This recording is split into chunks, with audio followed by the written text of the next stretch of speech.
Eu, antes, fazer um comentário sobre a sessão de ontem, eu dei uma entrevista. Eu conversava ainda há pouco com o senador Aloysio Nunes Ferreira. Você veja como é que são as coisas.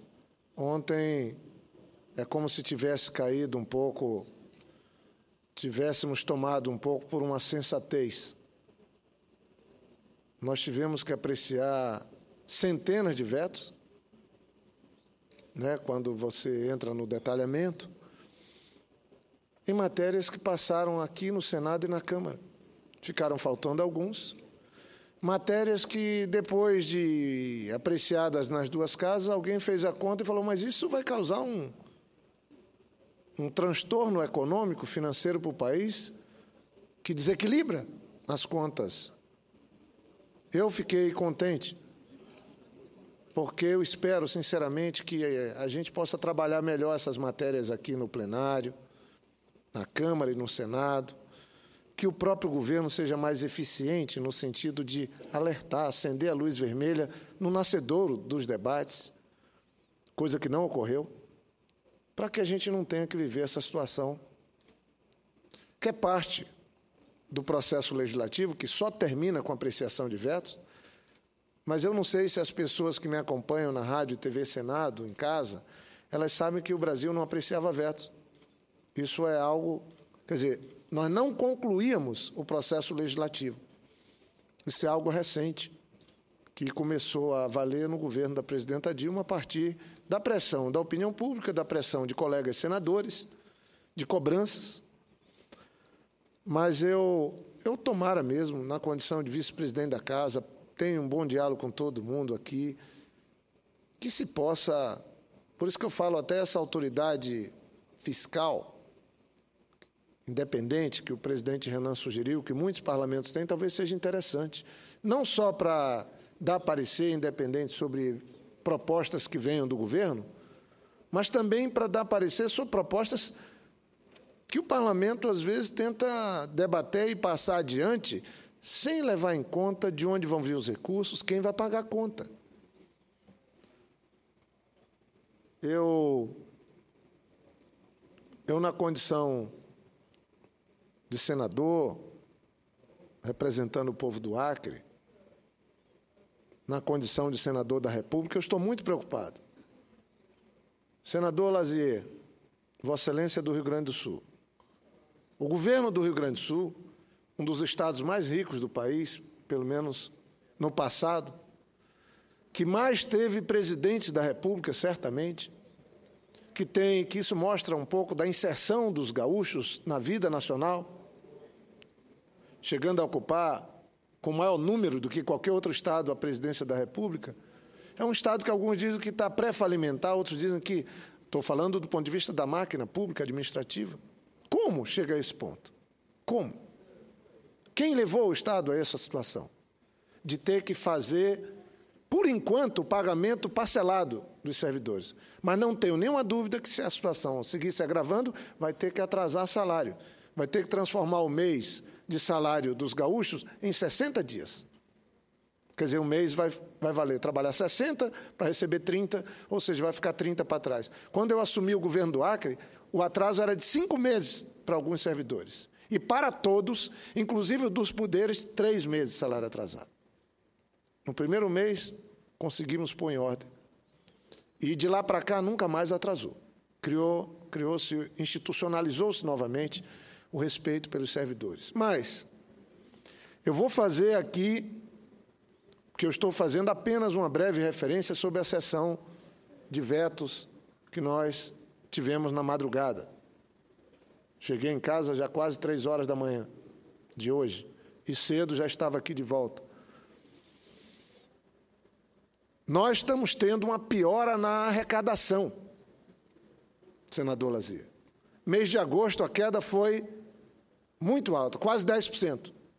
Se a arrecadação dos estados da União Federal cair de 5% a 10% nesse semestre, que já caiu no primeiro, mas agora vai cair mais fortemente, nós podemos ter uma redução na receita da União, aquela que compõe os fundos dos estados e municípios, acima de 5%.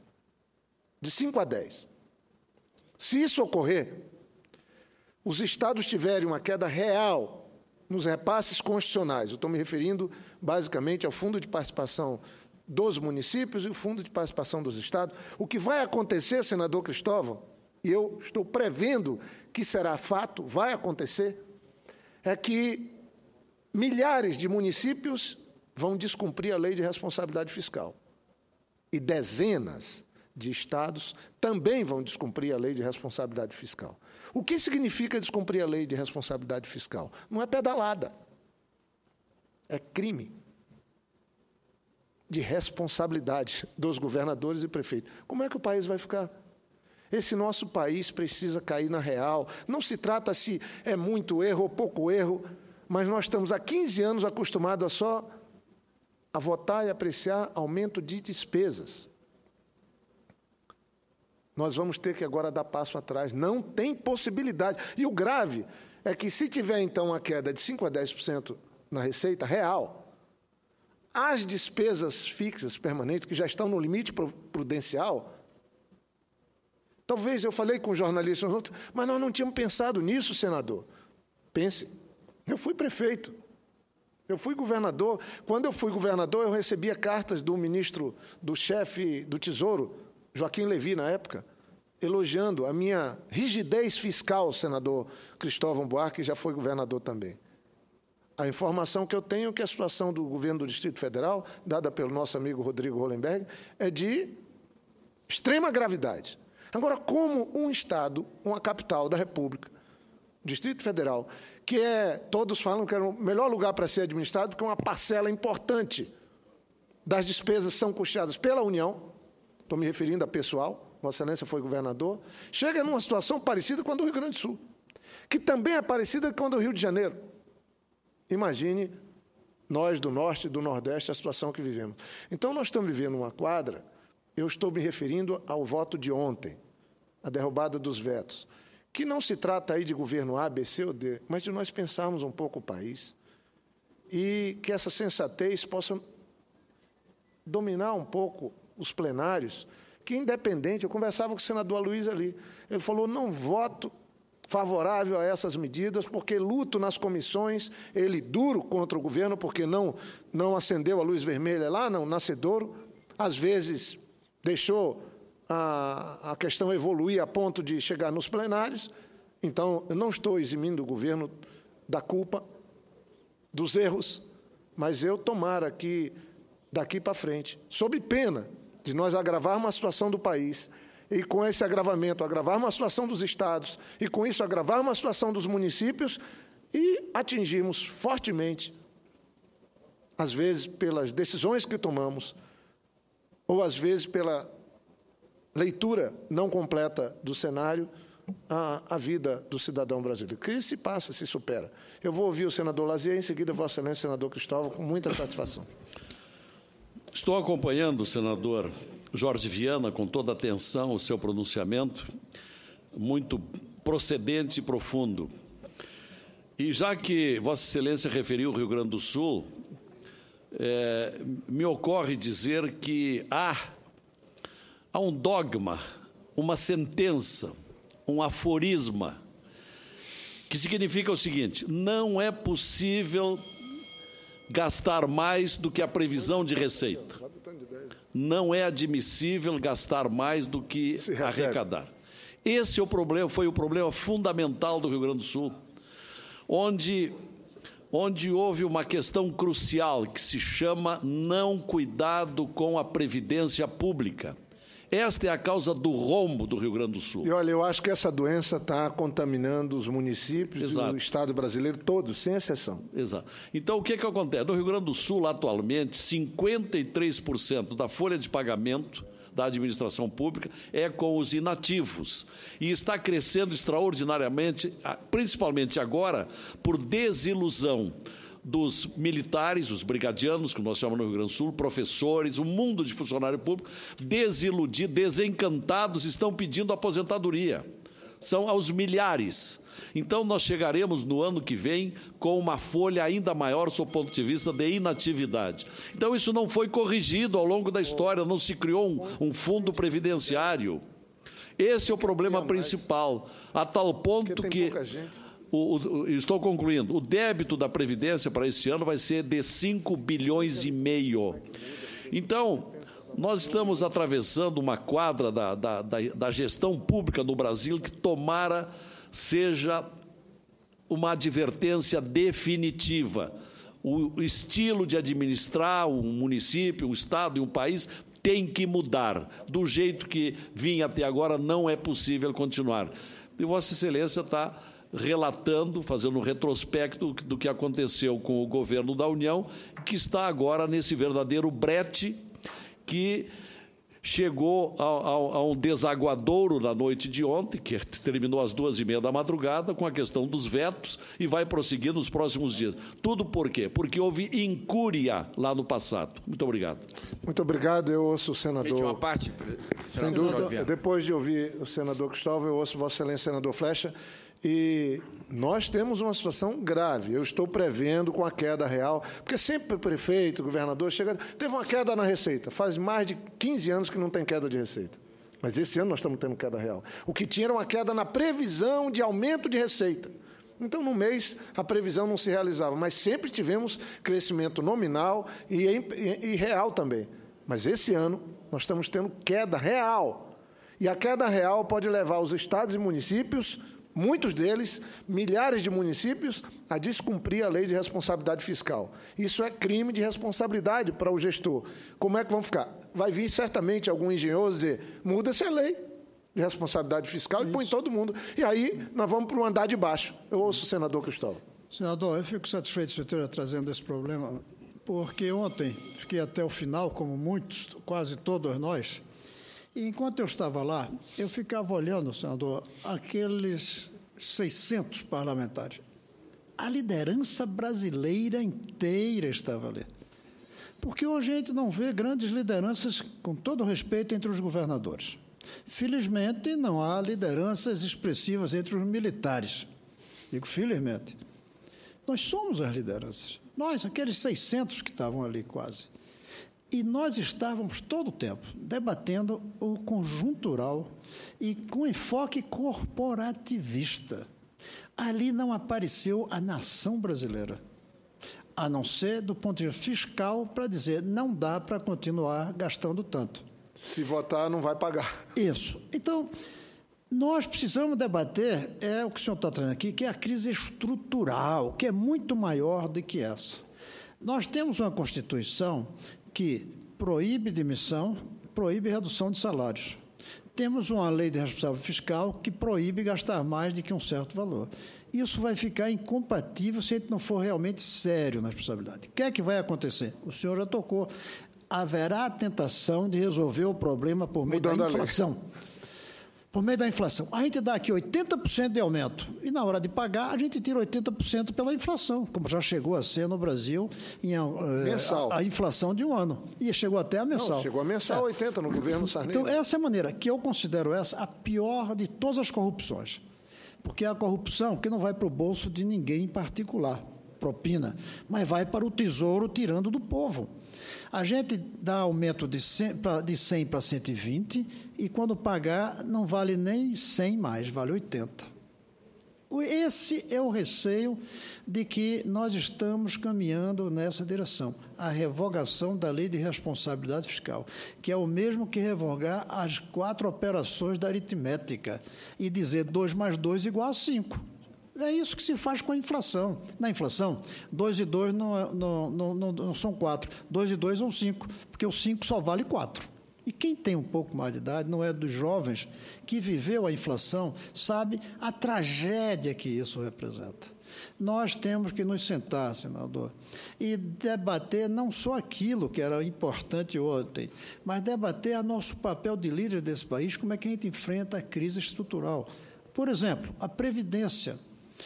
Nós nos acostumamos a querer receber a aposentadoria jovem, mesmo que quando fica velho não receba mais, ou porque quebra a Previdência, ou porque vai receber uma moeda inflacionada. Não era muito melhor discutirmos aqui uma idade mínima para aposentar-se e saber que, quando ficar bem velho, vai poder receber e sem inflação? Seria, mas não estou vendo essa disposição de uma agenda. Não é do Brasil, como eu acabo de ver da comissão, mas é a agenda estrutural. Está faltando um debate sobre a agenda estrutural no Brasil. E eu sou pessimista hoje, porque quando eu vejo ficarmos 5 horas ali, até de madrugada, debatendo apenas corporativismo e imediatismo, a disputa governo e oposição, sem uma perspectiva de longo prazo que nos unifica, eu fico pessimista. Fico pessimista. E aí a gente não sabe o que vai acontecer. Depois se resolve, mas resolve-se depois de muito sacrifício. Temos que evitar esse sacrifício. Então, felizmente, o senhor trouxe esse assunto aqui. Vamos começar a debater não só o imediato e o corporativo, mas o longo prazo da nação brasileira. Isso está faltando entre as lideranças brasileiras de hoje. Inclusive, me considero parte delas, mas me ponho também como um dos que não está preenchendo o vazio que esse país precisa hoje ver preenchido. Eu agradeço a parte de Vossa Excelência, governador, senador Cristóvão Buarque, engrandece as minhas palavras aqui de tentar alertar o país sobre o que temos pela frente. Eu tenho falado para prefeitos, o próprio governadores, o governador do Acre, que o momento vai se agravar ainda para os gestores públicos e as medidas precisam ser adotadas imediatamente. Senão, vamos perder algo precioso, que é o tempo, para superarmos essa dificuldade. Eu ouço o colega senador Flecha Ribeiro. Senador Jorge Viana, Vossa Excelência sabe que eu não comungo da maioria dos pensamentos de Vossa Excelência. Tenho por Vossa Excelência uma admiração e uma amizade muito grande, mas discordamos a maior parte dos pontos de vista.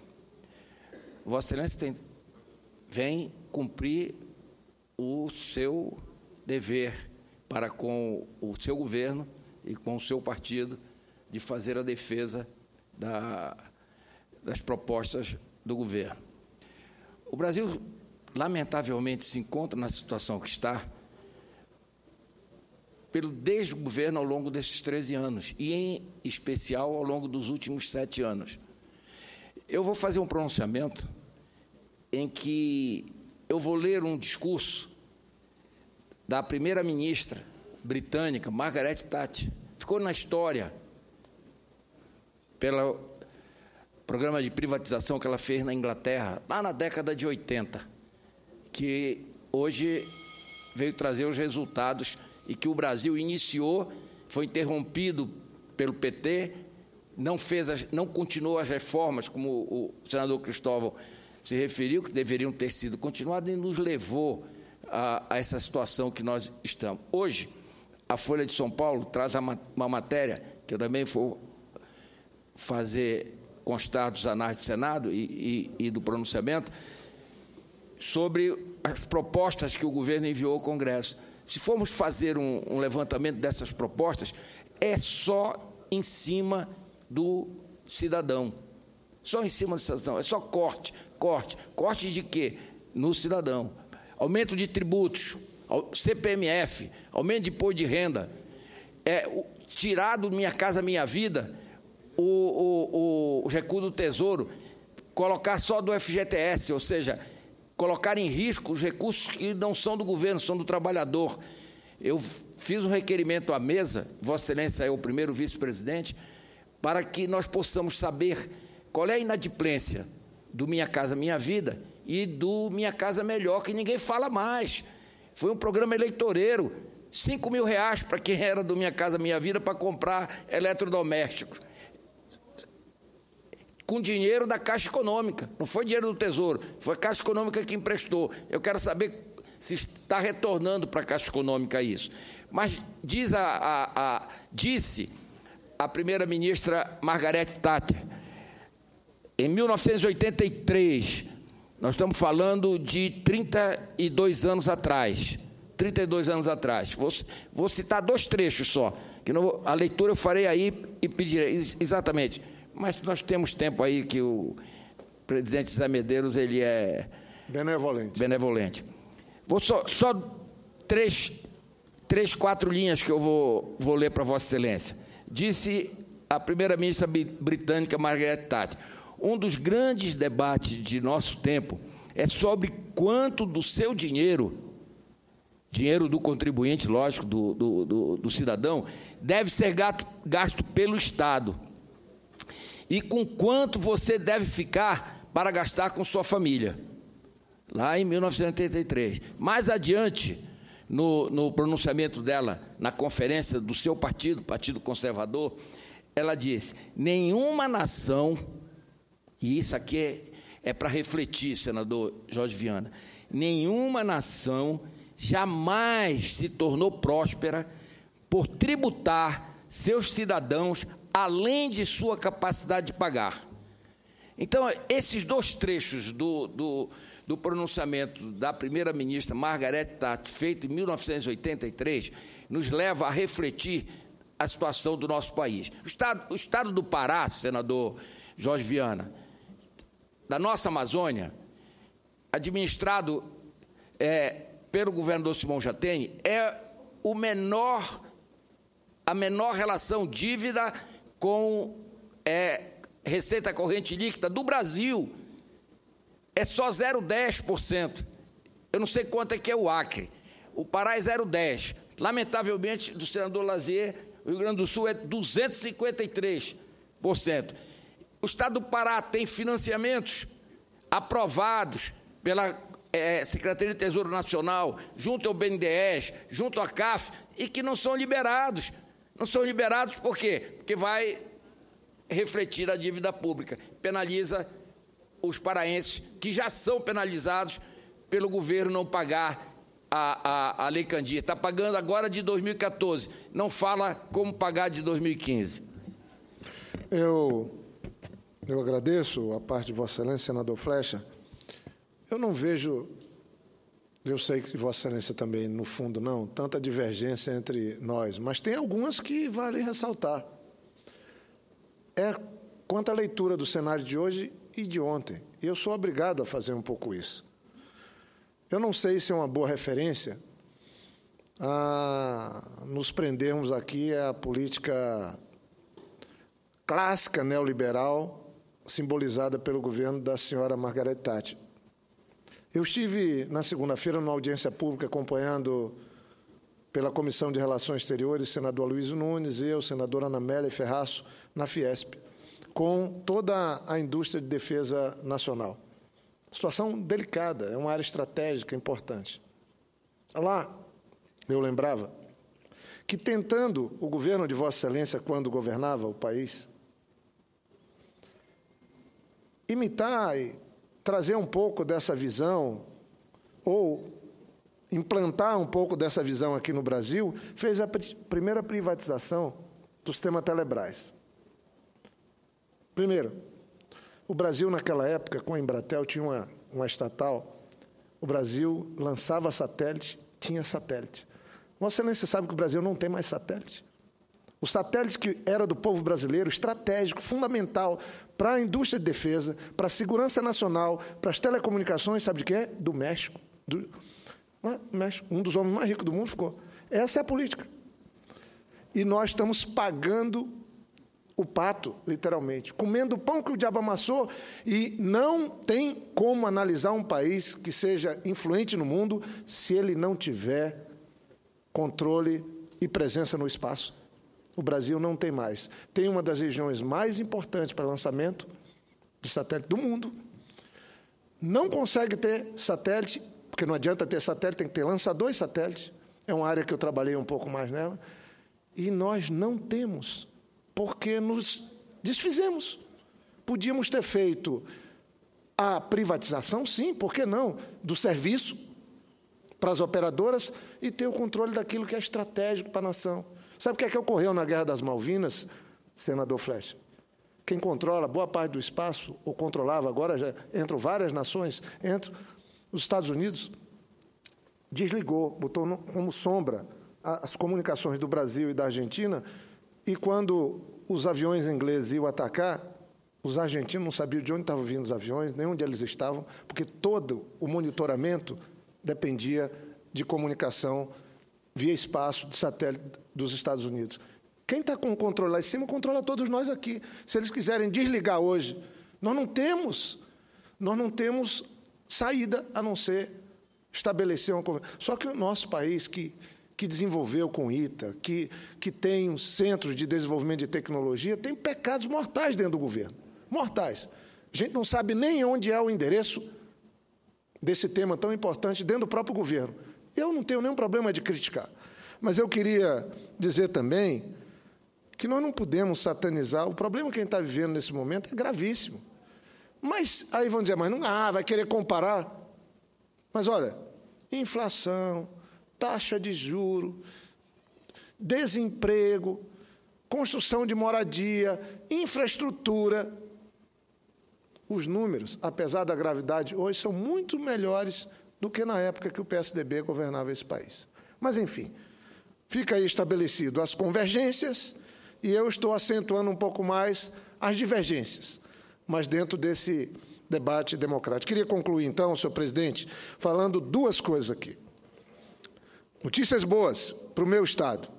A primeira, hoje celebrei com o prefeito Marcos Alexandre, prefeito da capital, a liberação de R$ 553 mil, mais uma parcela para a obra do que se chama Shopping Popular no centro de Rio Branco, que é uma organização espacial que nós estamos fazendo, é uma obra que eu estou ajudando como parlamentar, o governador Tião Viana deu uma contribuição também, mas é uma dedicação do prefeito Marcos Alexandre, e eu como ex-prefeito, que cumpri também um papel de ordenar o espaço urbano de Rio Branco, preparando para o turismo, para que a cidade possa funcionar melhor. Hoje, o ministro Henrique Alves liberou mais 553 mil, já liguei agradecendo, já liguei para o prefeito, estou aqui fazendo um registro, porque essa é uma obra que não pode parar, e o ministro deve estar indo a meu convite em Rio Branco proximamente.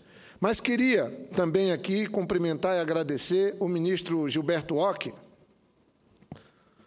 pela liberação, já está agora em fase da liberação, já está aprovado, de quase 4 milhões de reais para fazermos frente a problemas gravíssimos que são consequência da calamidade que Rio Branco viveu com a cheia do Rio Acre. Nós tivemos a cidade, 1/3 dela, senador, alagou,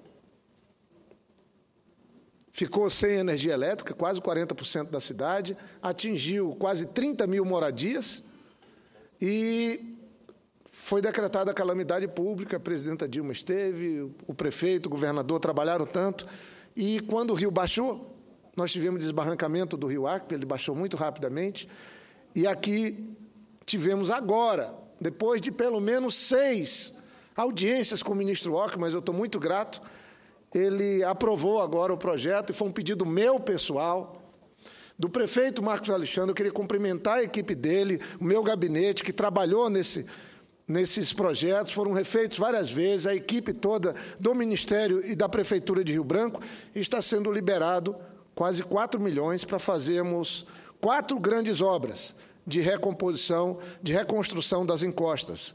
Uma no bairro da Base, uma outra no bairro 6 de Agosto e a mais emblemática dela, na Epaminondas Jacques, o calçadão Raimundo Escócio. Eu estou falando isso porque eu soube, conversava até com o prefeito de Rio Branco, Marcos Alexandre, quero cumprimentar também o presidente do sindicato, dos camelôs, os comerciantes.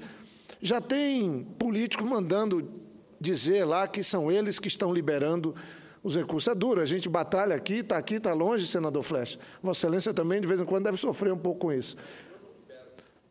Não, libera. Vossa Excelência, o governo é republicano. Vossa Excelência é muito ativo e sempre consegue. E com o seu jeito, com esse jeitinho que o senhor tem, a experiência, o senhor sempre libera. E então está sendo liberado esses recursos, são 397, 3 milhões, Vossa Excelência, 975 mil. E eu quero agradecer ao Ministério, mas quero dizer a todos os comerciantes que eu estou muito satisfeito. No sábado, vou estar em Rio Branco, provavelmente segunda-feira vou fazer uma visita na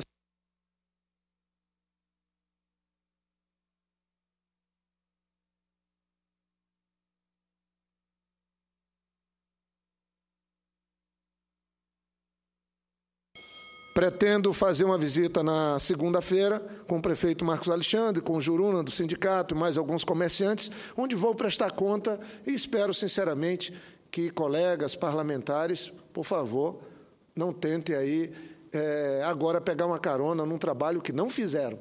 Esse trabalho foi difícil. Nós começamos lá em Rio Branco, trabalhando com técnicos, fim de semana, elaborando projeto dentro da Prefeitura de Rio Branco, quando o rio estava alagado.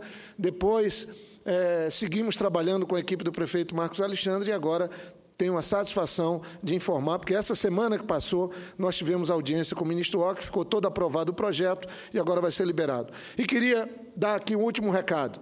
Amanhã, quinta-feira, também, pedido nosso, nós vamos ter uma audiência com o ministro de Minas e Energia, Eduardo Braga, e com o doutor Romeu, diretor da ANEEL. Eduardo Braga, Ministério de Minas e Energia, será às 11 horas da manhã, para tratar do apagão. São 5 apagões em uma semana, Acre e Rondônia, inexplicável, temos geração de energia sem nenhuma satisfação dada à opinião pública. Eu agradeço já ao ministro Eduardo Braga prontamente atender uma solicitação nossa. Espero que o coordenador Raimundo Angelim tenha chamado toda a bancada federal. Nós aqui no Senado vamos ver se levamos os 3 senadores. 11 horas da manhã vamos estar com o ministro de Minas e Energia amanhã, quinta-feira, e às 3h30 na ANEEL, que é quem pode tomar as providências, quem pode identificar os responsáveis para que a gente dê uma satisfação à opinião pública do Acre, os pequenos comerciantes, a todos aqueles que sofreram prejuízo, porque se nós não adotarmos essas medidas, vai ficar o quê? O Deus dará? Vai ficar sem explicação? Esse desrespeito, esse gravíssimo problema que causou um prejuízo incalculável em vários municípios que estão interligados no entorno de Rio Branco. Então, fica aqui o agradecimento ao ministro Gilberto Occhi pela liberação dos recursos, ao ministro Eduardo Braga e ao diretor da ANEEL, e amanhã nós vamos estar fazendo essa audiência e depois vou voltar aqui na tribuna para prestar conta ao povo do Acre. Muito obrigado, desculpa o tempo, senhor presidente, e agradeço ao senador Eduardo Amorim, que está presidindo a colaboração e a tolerância.